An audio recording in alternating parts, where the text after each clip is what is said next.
You got into the safety business because you wanted to protect people, but somewhere along the way, the job started controlling your time, your schedule, your priorities, even your income potential. What if the expertise you've built over the years in the field can give you something more? More freedom, more control, more ownership of your future. I'm Sheldon Primus, the author of 7 Steps to Starting a Profitable Safety Consulting Business and the host of the Safety Consultant Podcast, with more than 350 episodes helping safety professionals become consultants and grow their career. Consulting changed my life. In fact, I'm a full-time RVer, and one consulting contract paid for my home I live in today. Now, I help safety professionals build their own consulting practice through bi-weekly coaching calls, accountability, and personal guidance. But this program isn't for everyone. Start with the Consultant Readiness Audit at sheldon.coach. What if everything we thought we knew about safety was just interference? From the host of the Rated R Safety Show and the founder of Safety FM comes the complete Signal Transmission Trilogy, now available in one powerful edition. Safety, in my opinion, the book that started the conversation. Safety Mutation, where the boundaries of culture, systems, and belief begin to break. And now, Safety Transmission, the final piece of the signal. For the first time, all 3 books are together in one volume. The Signal Transmission Trilogy, Complete Edition. This isn't just about compliance. It's about consciousness. It's about decoding the way we think, lead, and live, inside and outside the system. Whether you've been following the signal since the beginning or you're just now tuning in, this is the version to own. Search Signal Trilogy on Amazon or visit safetyfm.com to get your copy now.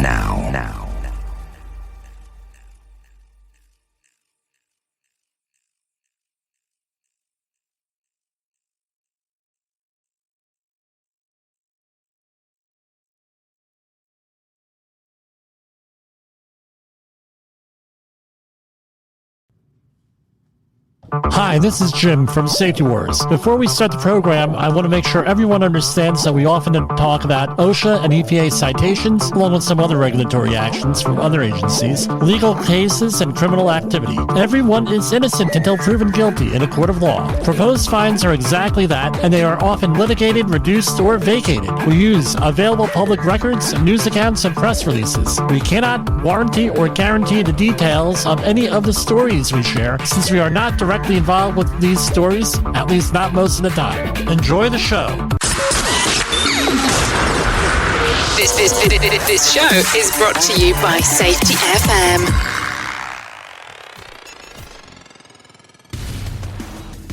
And from the border. Nah, we're not on the border. We're in the land of liberty and prosperity.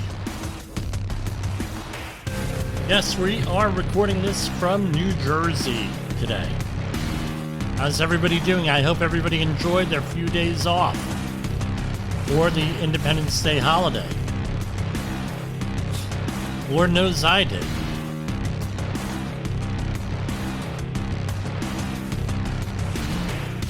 So, last time we were on the air, we talked about the EPA. We got the story out. Getting sued by 10 states.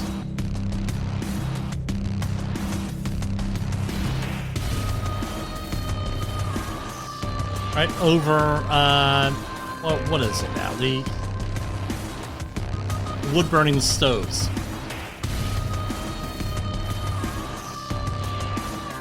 Now you're going to say, well, why, what's the big deal? Why are you covering this? Because it swerved into a big thing that's going on. It always goes on with the issue attention cycle, right? And first time I heard of the issue attention cycle was in graduate school. In a article from way back in 1972, Up and Down with Ecology, the issue attention cycle, I guess now it's a classic, written by a guy by the name of Anthony Downs. I believe he passed away a couple years ago, but this is like really important because this is, he described, and I don't believe he was the first one to describe this. He applied first. He was the first one to apply it to what they called then ecological issues.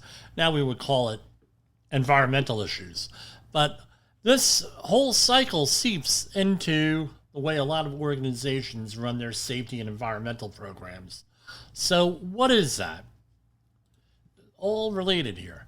Number one, you have what is called a pre-problem stage, meaning you have a problem that gets defined, whatever that is, however you want to define it. Then you get alarm discovery. Oh my gosh, this is going on. I can't believe it. Oh no. And then it moves on into the, man, that's going to cost a lot of political capital, a lot of money for us to go and fix that. And it's going to require these massive laws and everything else to go and handle that, right? And then there's a gradual decline in public interest. Public's not paying attention to it, or whatever the stakeholder group is not interested in it anymore. And the problem sort of like goes away, where you don't, people forget about it because it's not on the front page. And then it moves into the post-problem stage. What that is in the final stage, an issue that has been replaced at the center of public concern, moved into prolonged limbo, a twilight realm of lesser attention or spasmodic recurrences of interest. However, the issue now has a different relation to public attention than that which prevailed in the pre-problem stage. For one thing, during the time that interest was sharply focused on the problem, new institutions, programs, and policies may have helped created to help solve it. And then what happens? Oh no, that's not work. That doesn't work. Right, that was a quote from Anthony Downs, that thing. Then all of a sudden, what happens? Wow, and it wasn't solved. Now we have, we're back to the pre-problem stage again. Our policy isn't working. And this is the way a lot of issues, most issues, get resolved in the public domain. So, for example, now let's go back into our tense. Let's review the problem here. And this is Associated Press from July 2nd, which was Sunday, I believe. Yeah, Sunday. Attorneys General from 10 states plan to sue the U.S. Environmental Protection Agency, saying its failure to review and ensure emission standards for residential wood-burning stoves has allowed the continued sale of appliances that could worsen pollution. That means programs that encourage people to trade in older stoves and other wood-burning appliances haven't necessarily improved air quality, the states say. If newer wood heaters do not meet cleaner standards, then programs to change out old wood heaters may provide little health benefits at a significant public cost. Thursday, the states wrote Thursday, the 60-day notice of intent to sue. The 8 states involved are Alaska, Illinois, Maryland, Massachusetts, Minnesota, New Jersey, New York, Oregon, Vermont, and Washington, as well as the Puget Sound Clean Air Agency. They allege that the EPA's current standards aren't good enough, and that even if they were, the agency's testing and certification program is so ineffective that it has failed to ensure those standards. The EPA declined to comment on pending litigation. Wow, I'm shocked. Shocked, I tell you. The states allege that the EPA's current standards must be reviewed, and that its testing and certification program is so ineffective it has failed to ensure existing standards. The EPA's Office of Inspector General, in a report released in February, found the EPA's 2015 performance standards for residential wood heaters was flawed, and said the agency has approved methods that lack clarity and allow too much flexibility. As a result, certification tests may not be accurate, do not reflect real-world conditions, and may result in some wood heaters being certified for sale that emit too much particulate matter pollution. So, what do they spend? $82 million in grants here to replace this and everything else. And of course, it's all about global warming. We got to keep that in the forefront. So, when you go and you analyze an environmental issue, political issue, social issue, it could be a company policy, you got to look at this issue attention cycle and where we are in here. Because I tell you what, with some issues like global climate change, or what we used to call global warming, and what before that we called the greenhouse effect, we keep on getting into this, right? Pre-problem stage, oh my Lord, what's going on? Then alarm discovery and euphoric youth, oh my Lord, oh, what are we going to do? And then realization of, oh, well, we're going to have to do X, Y, and Z. And guess what? What we're now finding out is now the policies that are being adopted to fight climate change, and this is one of them with the wood-burning stoves, are not doing their job. And now that moves into the gradual decline in public. The news media doesn't cover it. And then all of a sudden, they kick it right back in. So now this does a couple of things. Number one, you're in a constant state of panic. And what happens when you're in a constant state of panic? You make bad decisions.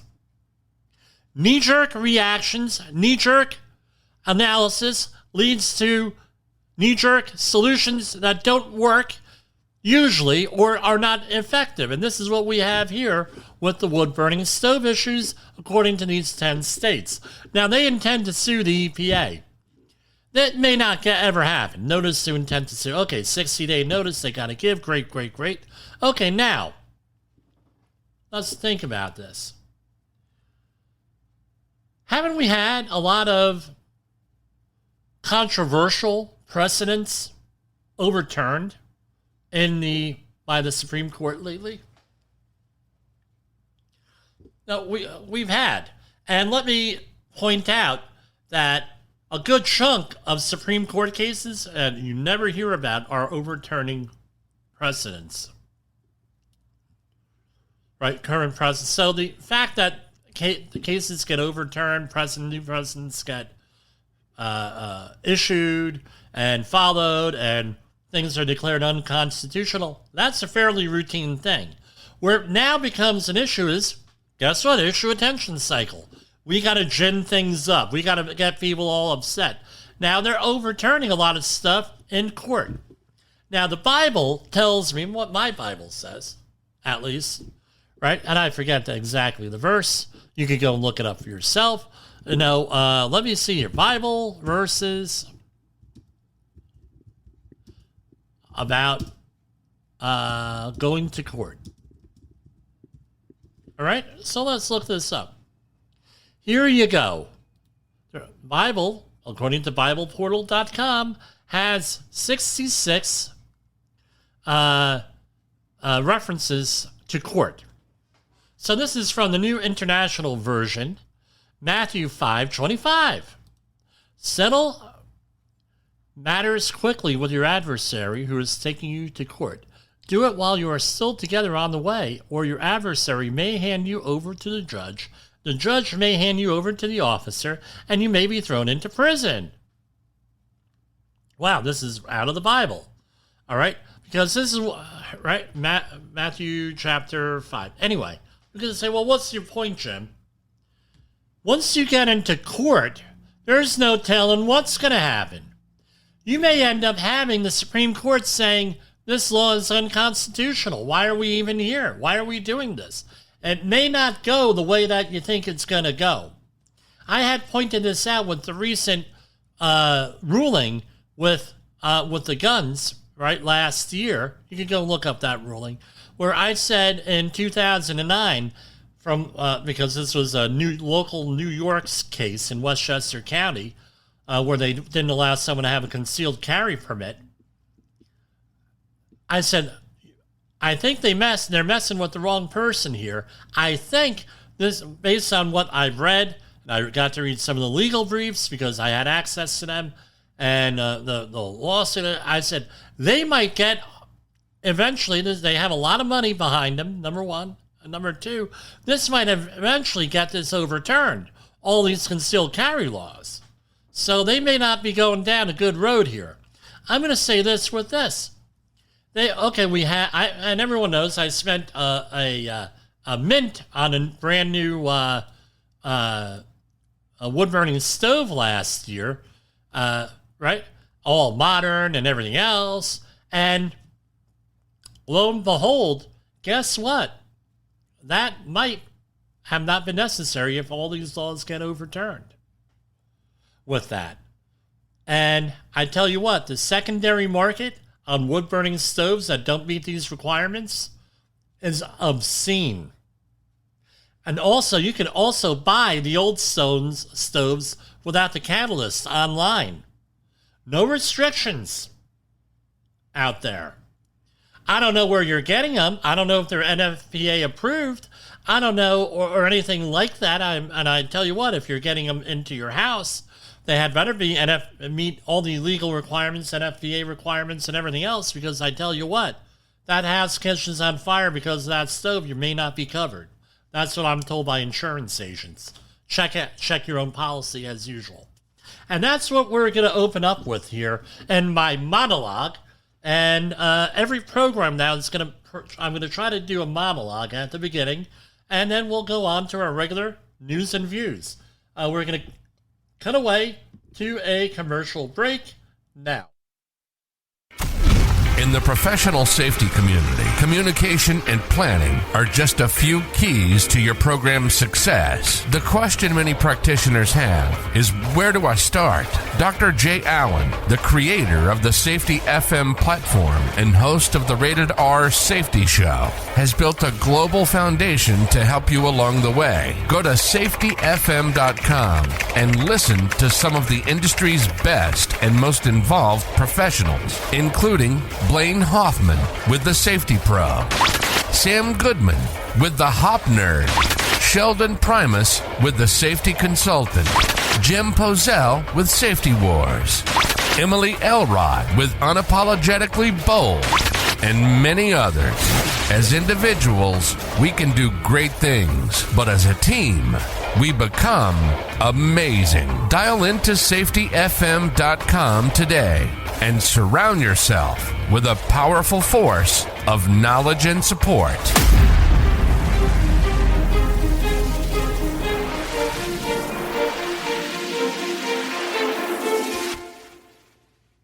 OSHA recordables, catastrophic losses, environmental disasters. You want answers? So do I. This is Jim Posel with Safety Wars. That's my daddy. Yes, Jessica, I am your father. Anyway, I don't know, what did you think? Now, something to think about. Issue attention cycle also, how does that apply to safety? Let's talk about safety management here. Okay, I know somebody who does this, right? And guess what? He doesn't. He stopped doing it once I pointed out to him about different things, because he was not getting a job, and people were like not wanting to work with him because he kept doing this. As I was reminded today by several experiences, a lot of the companies out there, the smaller contractors, maybe the contractors and workplaces where they don't have a full-time safety person, who are maybe trying to get one, they're trying to work safe. They're not evil companies. They're just smaller companies. They can't afford a full-time safety person.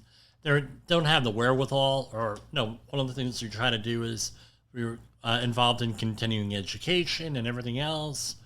No, the companies don't have it. That does make them an evil company. They get a safety professional out there. So for example, today I was discussing with a contractor what OSHA recordable was, right, and recordability and everything else. And I had went through the whole thing. They said, we didn't know that. I said, well, were you 30-hour outreach trained? And they said, yeah, 30-hour outreach trained, but they didn't go into what recordability was and everything. Our company just told us X, Y, and Z. And I said, well, that's not exactly true. And so what happens is there's a lot of companies out there, especially in the construction industry, smaller companies. And what ends up happening is a safety professional goes out there and says, hey, oh no, we have a pre-problem stage here. We have this thing. Then, oh my Lord, oh wow, hey,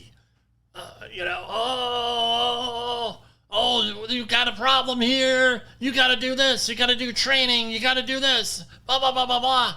And then, it's going to cost you a mint. But you know what? You got me, and you got to pay me, and you got to get more. Or I know a friend who does X, Y, and Z. Oh, no.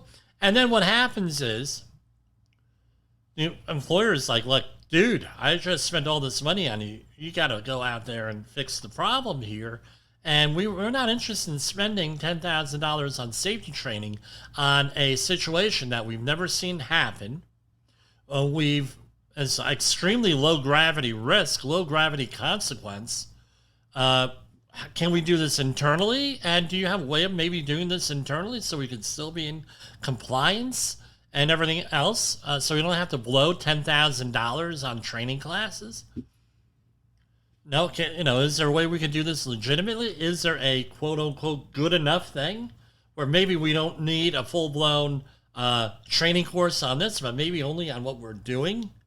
And then what happens? A safety officer goes maybe with a tail in between their legs, or maybe something else happens, and other priorities come up, and there's a gradual decline.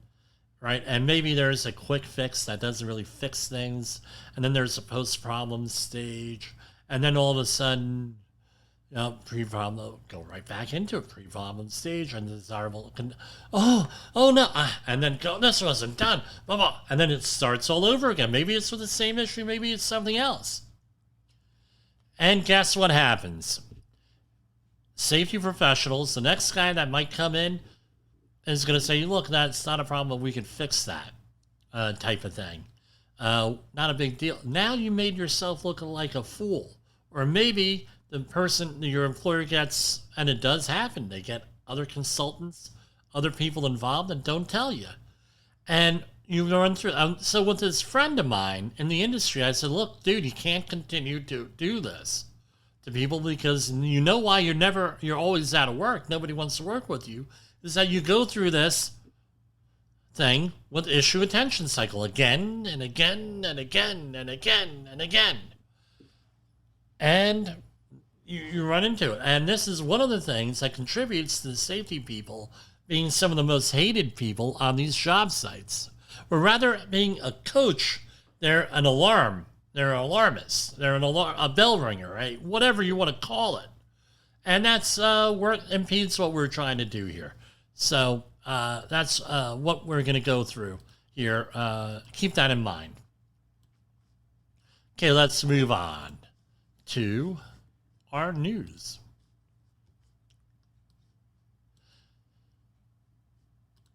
This is off of the OSHA.gov website. They released one story today.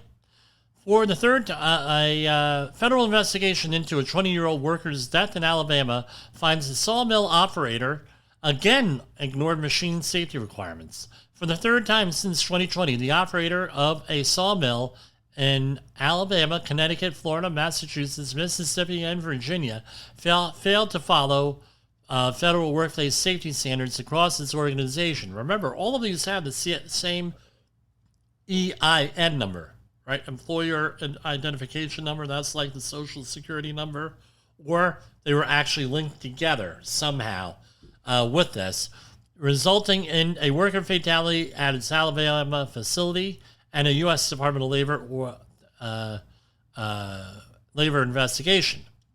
An investigation by the department's OSHA determined that a 20-year-old sawmill worker, part of a 6-member crew trying to clear a jam roller at a facility in Troy, Alabama, in December 2022, was crushed when stored energy caused the in-feed unit to close on him.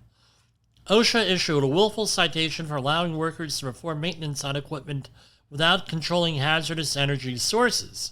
The company also failed to review its energy isolation procedures regarding to ensuring compliance and did not train employees on how to isolate stored energy in hydraulic accumulators. The incident follows tragedies in 2021 and 2020 related to improper machine operations at 2 sawmills in Florida. At the Graceville location, March 2021, an employee trying to fix the machine's faulty hydraulic valve suffered crushing injuries when they were caught in the machine's wheels and pulleys. And in 2020, a worker suffered an amputation injury and then died in a hospital after their hand came into contact with a nip point.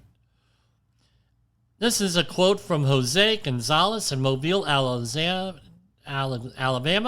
He is the OSHA area office director. The company's, and I'm not mentioning the company's name here, failure to comply with well-known safety requirements led to the death of a worker, put others at serious risk of harm.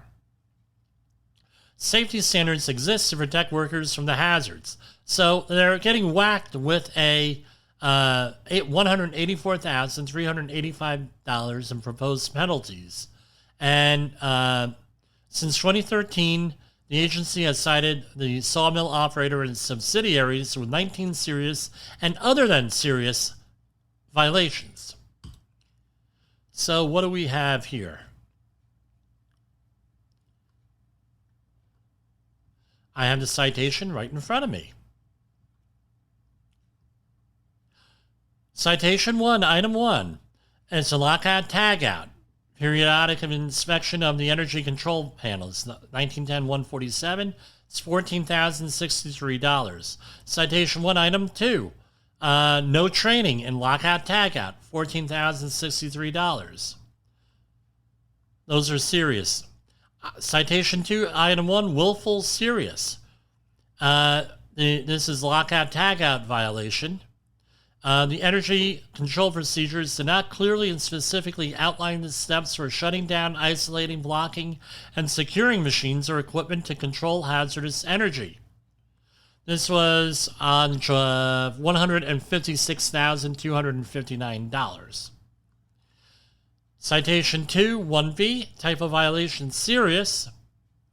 Lack of isolating devices, and this was $0 for that. All right, now, remember, as of, I believe it was March 31st of this year, every one of these could potentially be separate, right? Well, the inspection date is 6/3/2023, so this might have been. I mean, they told us at the beginning of the year, be prepared for higher fines. EPA fines 9 Springfield, Missouri home renovators for lead-based paint violations. This is from Lenexa, Kansas, from July 3rd. That's Monday. 9 home renovation companies in Springfield, Missouri have agreed to pay $30,000 collectively in penalties to the EPA to resolve the alleged violations of the Federal Toxic Substances Control Act.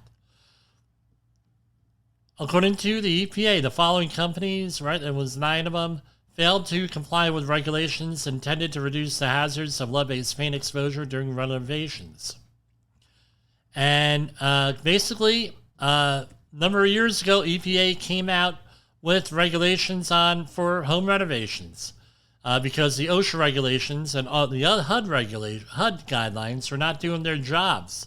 So again, issue attention cycle. Regulations were issued without and were ineffective, so they issued more regulations on here. So they're basically, if you have a home that is pre-1978, they're required to comply with EPA's lead renovation, repair, and painting program. It includes all different types of training and everything else. I've been through it. let me point out something to you.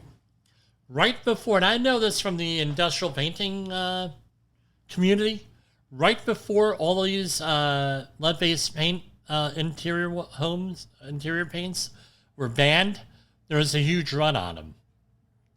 And what I've always been told is probably if your house is from 1980 or before, they'll add a couple of years, or 81 or before, because contractors are still using lead-based paint, right, that they had on and in their back of their warehouse or wherever. So it may not be from 78, it may be a little bit after that. That's what I was told on good authority. Okay, we not only talk about safety, right, industrial safety, but we talk about all different types of safety here. Here is safety to our First Amendment rights. Judge praised for stunning July 4th rebuke of Biden amid administration on big tech censorship. A federal judge is being applauded for a surprise July 4th ruling stating the Biden administration likely violated the First Amendment during COVID-19 pandemic. U.S. District Court Judge Terry A. Doty, Judge Terry A. Doty, ordered an injunction on Independence Day to prevent White House officials and federal agencies from meeting with tech companies about social media censorship, arguing past actions likely violated the Constitution. I think that language reflects that this was a stunning rebuke, but also an appropriate one. And that's a quote from former Director of National Intelligence John Ratcliffe on Fox News' America's Newsroom. The holiday injunction was in response to recent lawsuits from Louisiana and Missouri attorneys general. The suit alleged that the White House coerced or significantly encouraged tech companies to suppress free speech during the COVID-19 pandemic. Several officials and agencies, including some of Biden's cabinet members and White House Press Secretary Karine Jean-Pierre, have been barred from contacting social media companies in efforts to suppress free speech. I think that this is probably going to be appealed. That's what I'm looking at here. This is somewhat of a local story here, and this story is not showing up. Hold on.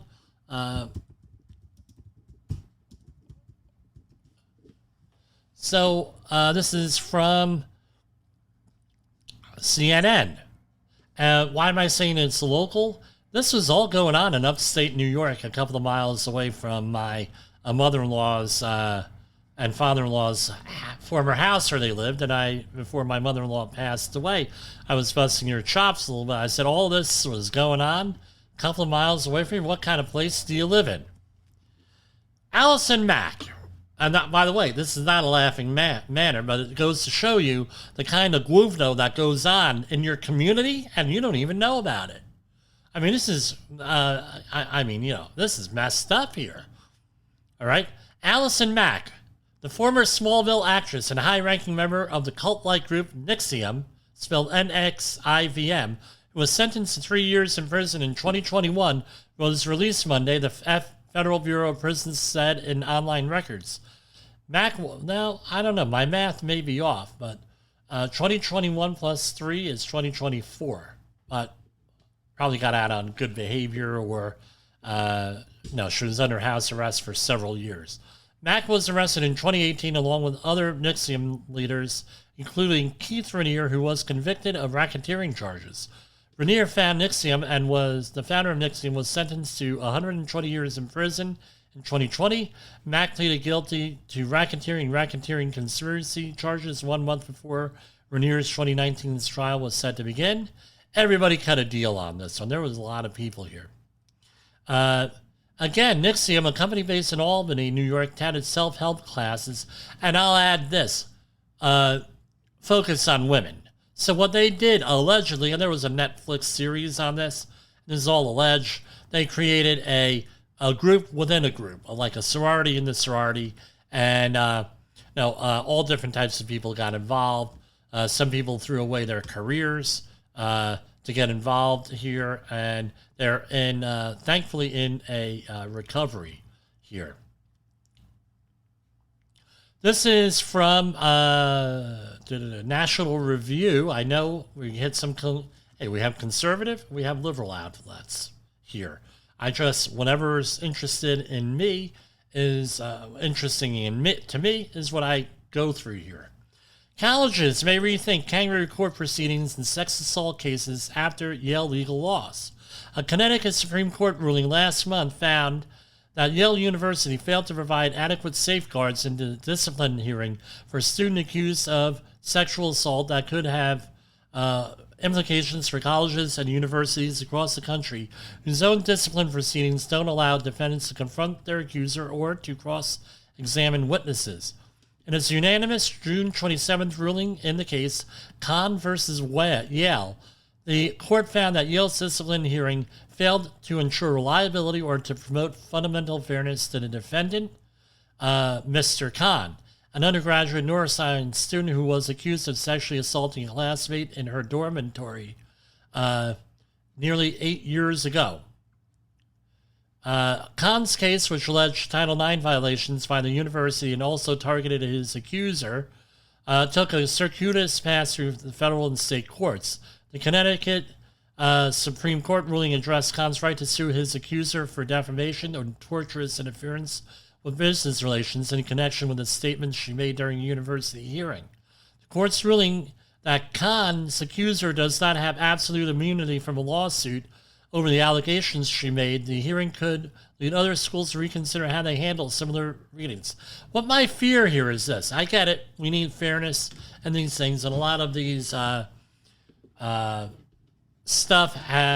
of these colleges have been accused, some legitimately, some not, of shenanigans in the disciplinary process when it comes to all different types of things, including sexual assault. I know of cases when I was in college back in the ancient days where my roommate got caught with accusations that were not true, and they ended up going and getting into big trouble. I know that the accusations weren't true. We all testified on his behalf that they weren't true, but guess what?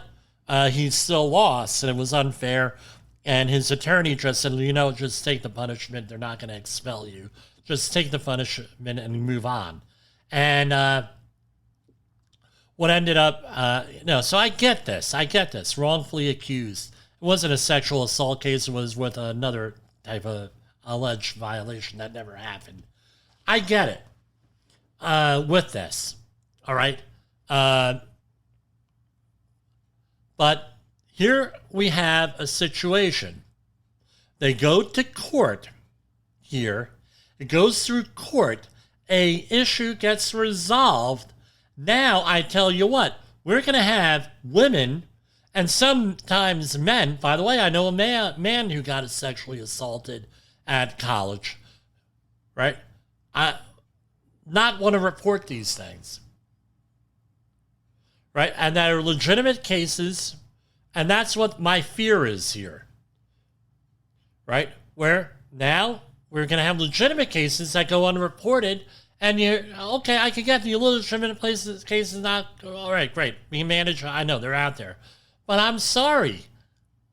These are legitimate cases. I am being, I can't really talk about it, but I'm being consulted on one of these cases, a high-profile case, right now on this that I can't really go into. And some of the stuff is horrific, the accusations and the evidence. And I just hesitate to, think where this is going to lead to. Is this going to be back to what the 1980s were, where it was a free-for-all, 1970s? People did whatever the hell they want without any, guess what? Now we're going to start suing alleged victims here. I don't know. I don't know where this is going to go. Again, that's another battle in the safety war. Is your safety training old, stale, and hackneyed? Is your safety trainer still preaching a warped version of behavior-based safety? How about safety training that actually addresses your hazards in your workplaces and is not standardized baloney from 25 years ago? Contact the Safety Wars team at safetywars.com or call Jim Posel at 845-269-5772. Remember, if you're receiving this message, you are the solution to unsafe workplaces. Okay, efforts. Here we go.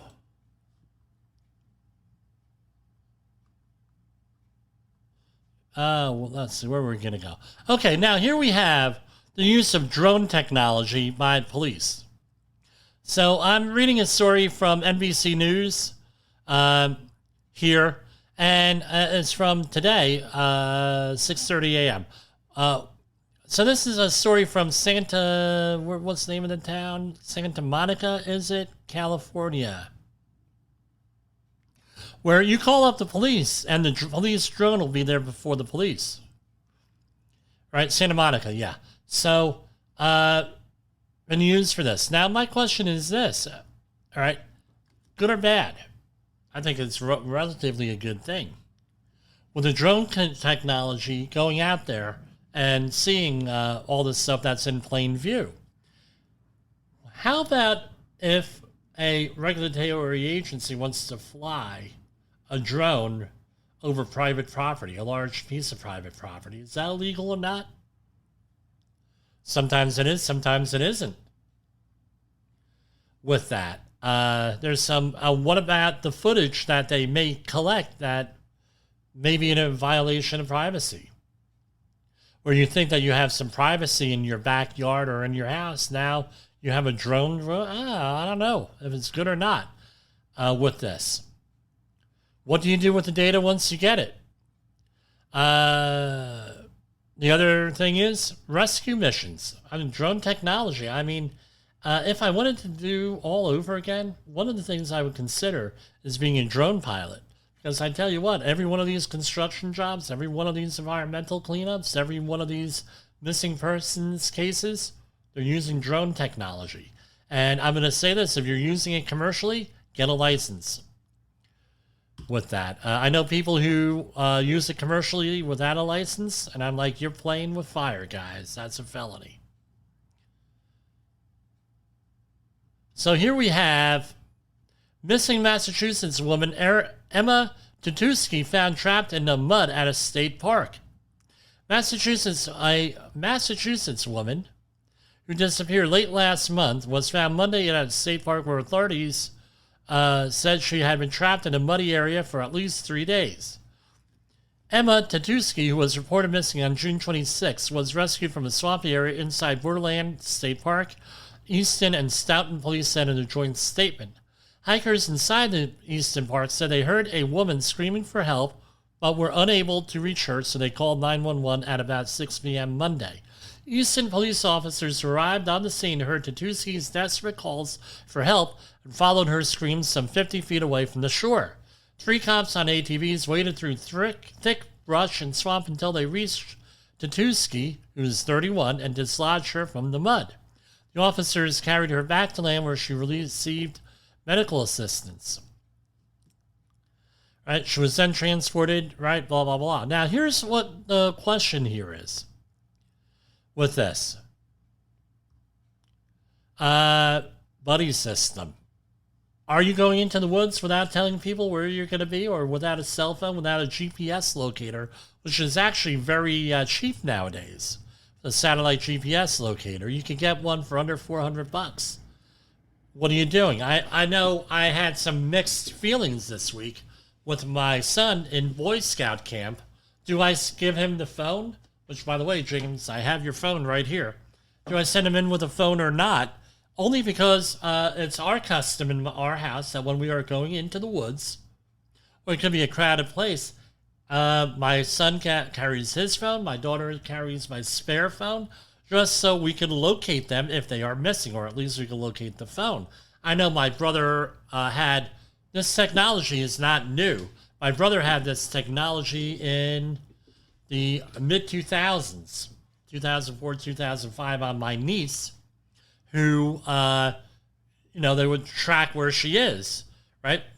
Because it went in her school bag, so they knew exactly where she was. This is before the era of smartphones. Good way of protecting kids with that technology. I think that's probably the most effective and one of the better pieces of technology here that's out there with this. Here's another bizarre missing persons case, and this is bizarre, I tell you. Neighbors of a Houston man who was found alive after vanishing as a teen 8 years ago have questioned whether the 25-year-old has ever really been missing, claiming they often saw him around the community. Keisha Ross and her family were shocked to hear reports that Rudy Farias was located because they never knew he had been reported missing in 2015. He used to come into my garage, chill with my cousin, son, and daughter, Ross told news outlet, which cited civil court records that indicate Farias' mother lives on the same street in Northeast Houston. That boy has never been him missing, the neighbor said, adding that he would go to the park by himself at times. Again, people are in here, right? The neighbors who knew Farias as Dolph, short for Rudolph, told KTRK that he had visited their home often, but they had not seen him in the past few weeks. So I don't know. They're saying he was homeless. He suffered from depression, PTSD. The mother says that, well, that's not him. I don't know. This is all bizarre. I have heard of people, not the first time I've heard of something like this. I wish we could play Baby Shark. I was on YouTube Live. We were playing, we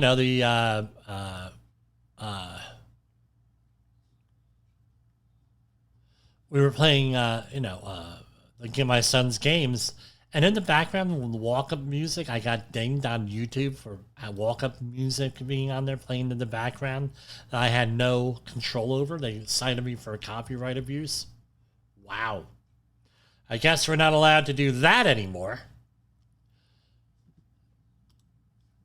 So there are reports of sharks all over the place. Here we have a school of 50 sharks closes down Long Island Beach on 4th of July after 2 teens were bitten. Right, so here we have a school of about 50 sand sharks. This is from the New York Post. Was spotted off Long Island Beach Tuesday, off of Long Island Beach. Just hours after a girl was bitten at the same beach and nearby, a boy suffered injuries in the first confirmed shark attack. The sharks were seen schooling around 200 yards off Robert Moses Beach around 8 a.m. before the beach is open for the busy 4th of July holiday, as staff conducted a precautionary check of the waters. There were about 50 sand sharks that we saw. Obviously, we did not open for swimming at 8 o'clock when lifeguards came on duty. Gorman said that staff monitored the school of sharks, also known as sand tiger sharks, with surveillance drones. Drone technology, right? And for about an hour and a half before they determined the beaches were safe to go on. Now, here's my question. Since the advent of this drone technology, they're finding all different kinds of stuff floating around in the water. So these sharks, a lot of times I suspect, were there all the time, but we never saw them because we didn't have drones. Here is from the Epoch Times. Suicides among active duty military increased for the first 3 months of this year compared to the first quarter of 2022, according to a new Pentagon report. The number of military suicides rose 25% from 75 in the first quarter of 2022 to 94 in the first quarter of 2023, according to the report. This was the highest number of active duty suicides since 97 were reported in 2021. Again, if you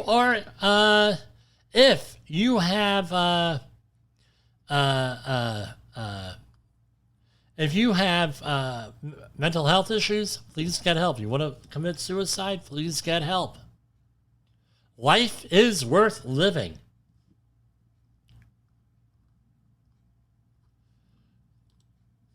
Family plans to sue ride operator after a 6-year-old boy falls 40 feet in a zip line incident. The family of a 6-year-old boy who survived a terrifying fall from the zip line said they plan on suing the ride operator for what they saw was poor training. The boy was on a family trip at an amusement park in Mexico when he reportedly fell at least 40 feet after his harness snapped. The frightening incident was caught on camera. Luckily, he landed in an artificial pool below where a tourist reportedly rescued him. The child was not seriously injured. The incident was on the latest. So, I tell you what, I was on a cruise ship. They had one of these zip lines.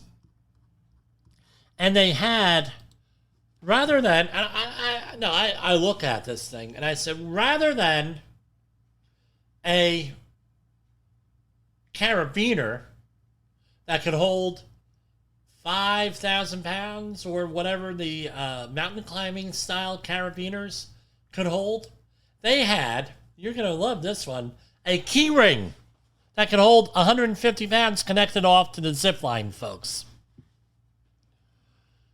I pointed it out to the cruise ship. I pointed it out to the corporate safety director for the cruise line. Guess what happened? Nothing. Never heard back from him. So be careful when you're in these areas like that. Yes, a keyring carabiner that you would buy at a department store. Yeah. I don't know what happened here, but, I didn't look at the video. I don't like watching videos like that of children getting hurt. I'm sure it's out there on the internet. This July 4th was hot. Earth's hottest day on record, in fact. Tuesday was the hottest day on Earth since at least 1979, with the global average temperature reaching 62.92 degrees Fahrenheit.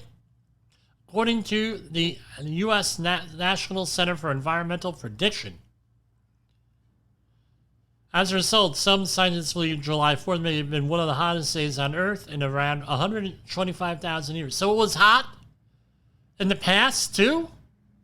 Really? I'm shocked, I tell you, shocked. Anyway, again, issue attention cycle.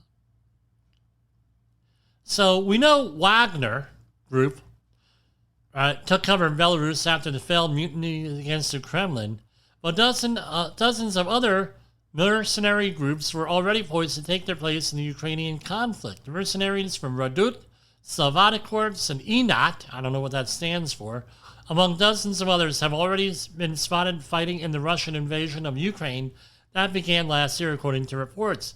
Mercenaries from Rudat, also known as Rudat Anti-Terror, were among the most prominent and were some of the first to enter the conflict in Ukraine, according to Russian news reports. The group, whose Russian language name means redoubt, has been active in Syria, where soldiers have been involved in guarding facilities for construction conglomerates controlled by Russian billionaire Gennady Timchenko.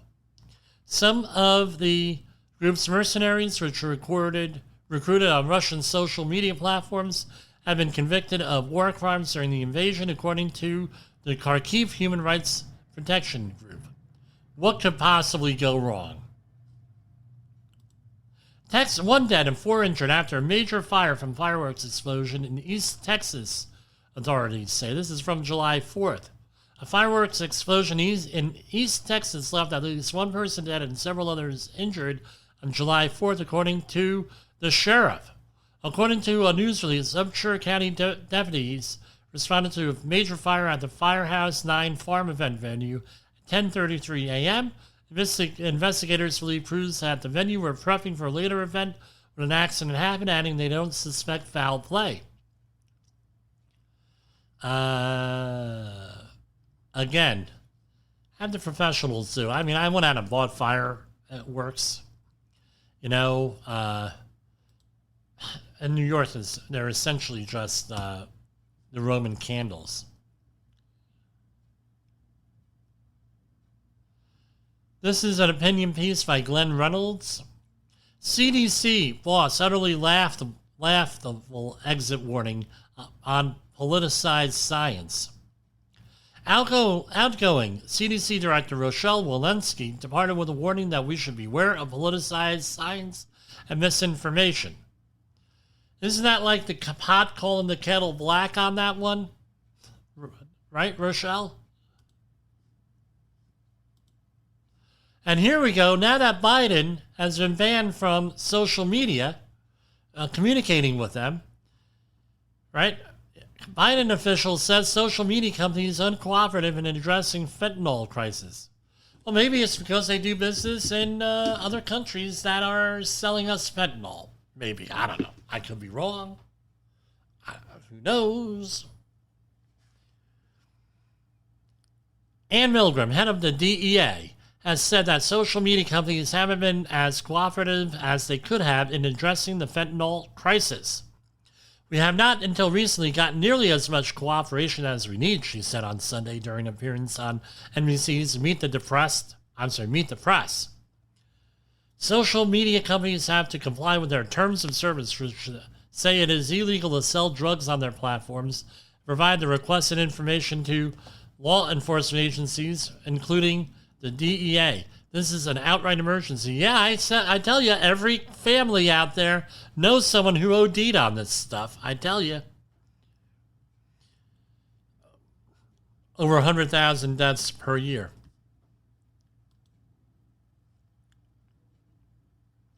Efforts this is from rollcall.com.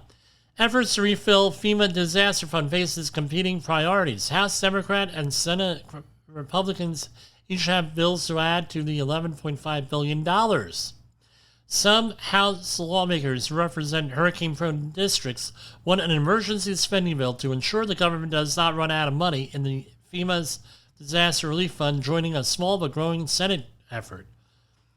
Representative Jared Moskowitz, Democrat of Florida, former Florida Emergency Management Director, dubbed the Master of Disaster during the COVID-19 pandemic, introduced legislation last week that would provide $11.5 billion in supplemental funding, right, for the Disaster Relief Fund.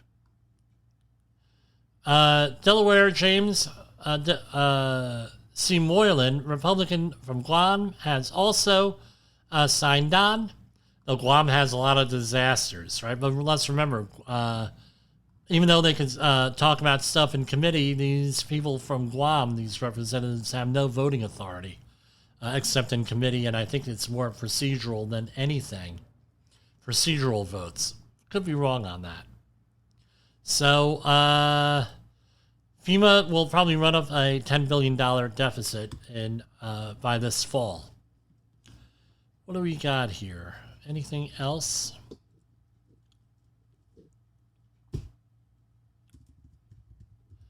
Yes, I ran out of stories. Okay, here we go. There's going to be a new social media platform allegedly out tomorrow, Threads. I will be signing up for it when it comes out. It's apparently run by Meta, and it's set to launch in the UK and US tomorrow. And Twitter is supposed to be a competitor to Twitter, and we'll figure that out. A lot of controversy here with Twitter and everything else. We're on Twitter. Some of you are watching this on Twitter. I don't know. We'll see how this goes here with all these social media companies. And you know what I forgot to do? I forgot our secret message to those caught behind the lines in behavior-based safety country.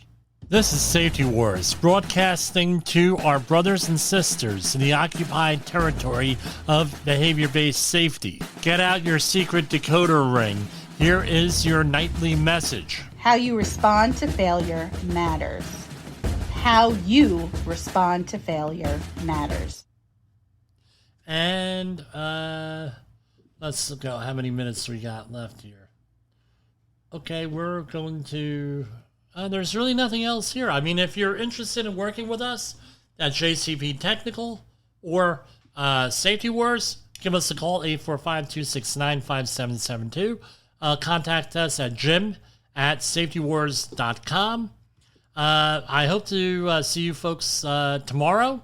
We're attempting to broadcast 3 to 5 times a week live like this as our schedule allows us. And I will see you folks on the next broadcast. This is Jim Posel signing off.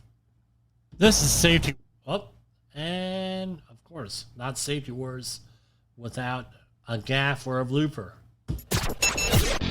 The views and opinions expressed on this podcast are those of the host and its guest and do not necessarily reflect the official policy or position of the company. Examples of analysis discussed within this podcast are only examples. They should not be utilized in the real world as the only solution available, as they are based only on very limited and dated open source information. Assumptions made within this analysis are not reflective of the position of the company.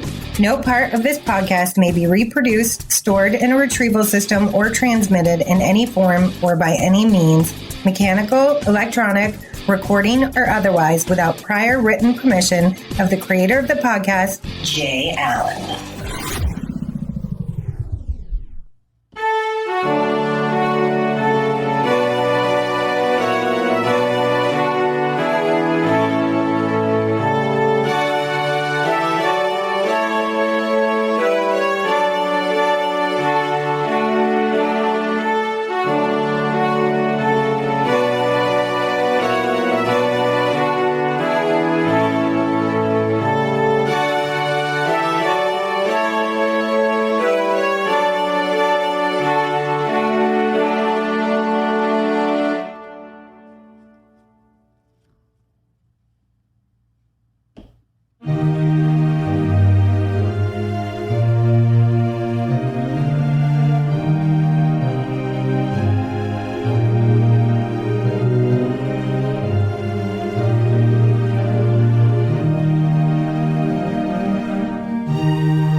You got into the safety business because you wanted to protect people, but somewhere along the way, the job started controlling your time, your schedule, your priorities, even your income potential. What if the expertise you've built over the years in the field can give you something more? More freedom, more control, more ownership of your future.